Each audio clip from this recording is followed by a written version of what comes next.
blink of an eye. First, I should tell you a little about myself. I'm 25 years old, and I'm the purchasing agent for a large company. My job isn't all that exciting, but it pays well.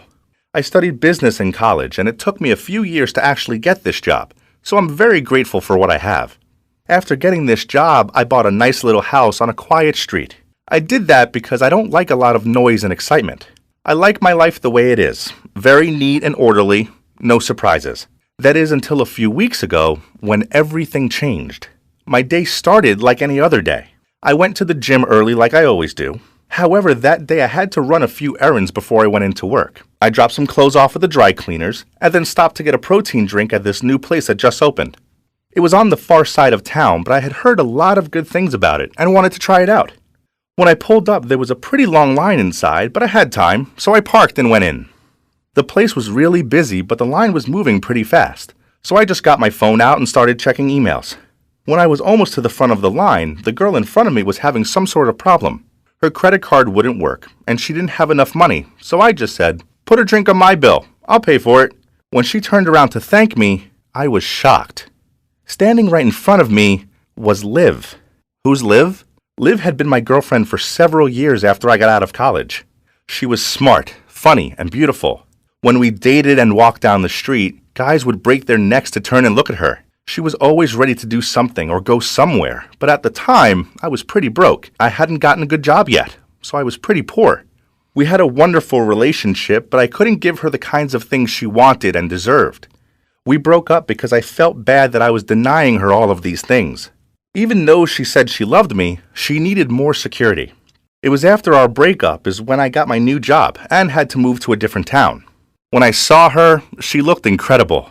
"Tony," she said, very surprised. "Is that really you?"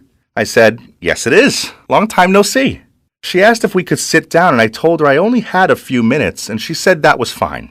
We made small talk at first, and then she said, "You know, I've been trying to find you for a while now." I said, "Really? I haven't seen you in like 3 years." I know, she said. "You think maybe we could get together later for drinks or something? I really need to talk to you." Since we were still friends, I said okay, and we set up a time and place. Then I left for work. The entire day at work, my mind was racing. It had been so long since I had seen her, and she still looked amazing. I bet she wants to get back together. I mean, now that I'm making good money, there's no reason we couldn't be happy. I didn't date that much because of work. I also had not met anyone that was as special as Liv. Now I was looking forward to meeting her tonight. It seemed like time was moving so slowly. Finally, it was time to leave work, and I couldn't get to the bar fast enough. When I arrived, she hadn't gotten there yet, so I got a table in the back so we could talk more privately. Since I was pretty sure she was going to ask for me to take her back, I didn't want her to feel uncomfortable. Although, I wasn't 100% sure that I would. I didn't want her to only want me for my money. I would wait and see what she had to say. When the door opened and she walked in, every man in the place was staring at her. She was stunning.